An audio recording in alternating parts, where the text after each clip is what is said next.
Hi,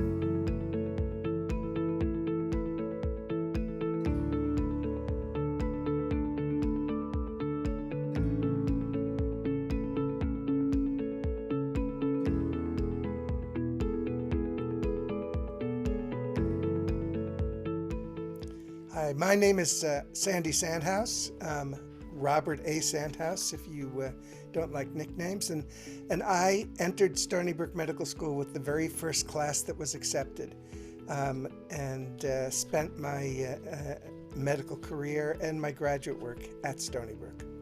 I've spent my career in academic medicine, although I did a stint in the biotech industry in the 90s, and I am currently a professor of medicine in the Division of Pulmonary Critical Care and Sleep Medicine at National Jewish Health in Denver and the University of Colorado. Medical school itself started in August with a clinical rotation as our very first activity. The 24 students in that first class, 8 women and 16 men, were immediately immersed in clinical work. I, coming straight from college, was not the typical student in the medical school class. The medical school was made up of people with a wide variety of backgrounds and experiences, and I always considered myself the normal control since I came straight from college.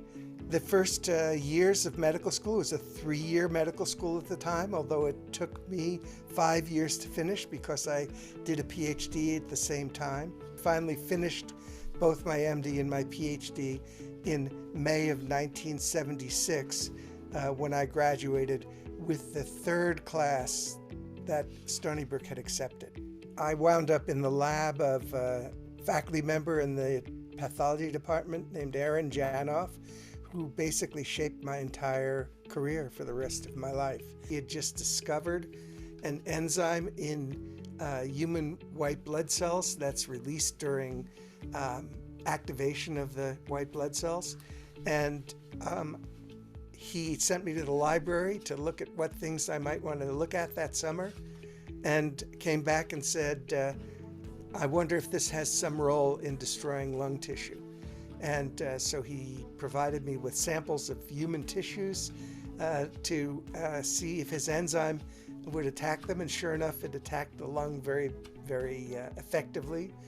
And that turned out to be the enzyme that leads to lung destruction and alpha-1 antitrypsin deficiency. He was just an amazing, amazing teacher and researcher who could cover the walls of his lab were made of blackboard, and if you walked into the lab at any time, you'd see the walls covered with equations and estimations and things like that, and just a remarkable individual.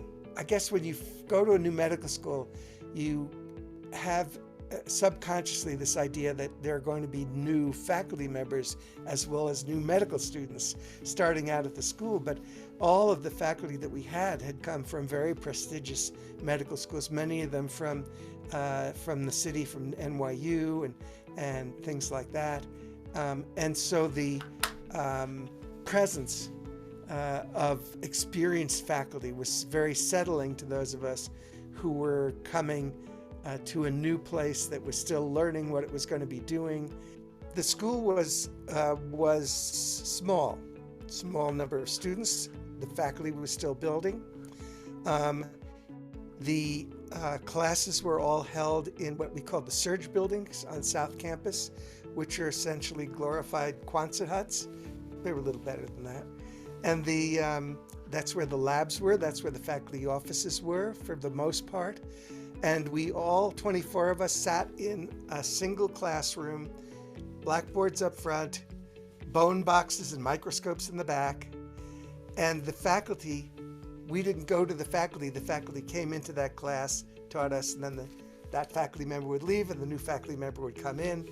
Across the hall was the anatomy lab with the cadavers that we would dissect over the course of our time there. And it was a totally organ-based instructional system. We had a few, several months of basic medical science lectures, and then we would start going into organ systems. And in fact, the first organ system was cardiopulmonary, and we would have 6 weeks of classroom work in cardiopulmonary, as I recall, and then we would do a rotation in the hospital, looking after cardiopulmonary patients, or at least pretending to look after them in the early days, because we were pretty scared about suddenly being thrust into patient rooms as first-year medical students. And gradually, as our expertise increased and we gained confidence, we started to feel like we were maybe helping patients a little with the knowledge that we were putting together. So when I came back to Stony Brook to speak at the 50th anniversary of the medical school, I was allowed to have 10 minutes to address the incoming class of Stony Brook medical students. And the thing that struck me most, number one, was how impressive the campus was compared to when I was there. Number two, the diversity of the class. We always felt that Stony Brook was at the forefront of diversity, and it certainly is being manifest in the incoming class. And it was great to see the enthusiasm that the faculty and the students still have for medicine and for caring for people and caring for communities. My class was a group of activists. I mean, we were looking to change medicine. We were looking to make sure that getting medical care didn't depend on your financial resources, that there was the ability to get the care you needed no matter where you lived, no matter what your background was. And that's something we're still fighting for. I mean, that's something we're still working for. And Stony Brook's always been at the forefront of that fight. Commitment to medicine and medical care and community care. The future of medical education and medical training is ever evolving.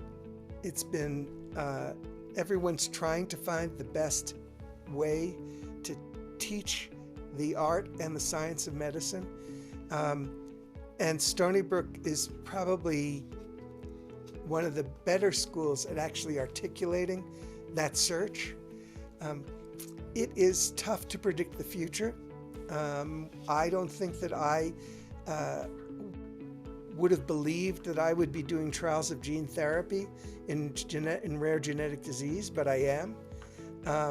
And those trials have been mostly unsuccessful at present.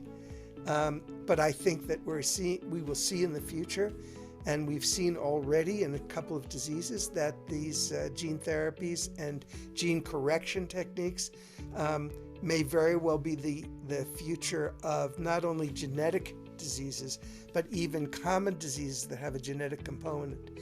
And it's hard to think of a common medical condition or a rare medical condition that doesn't have a genetic component and an environmental component.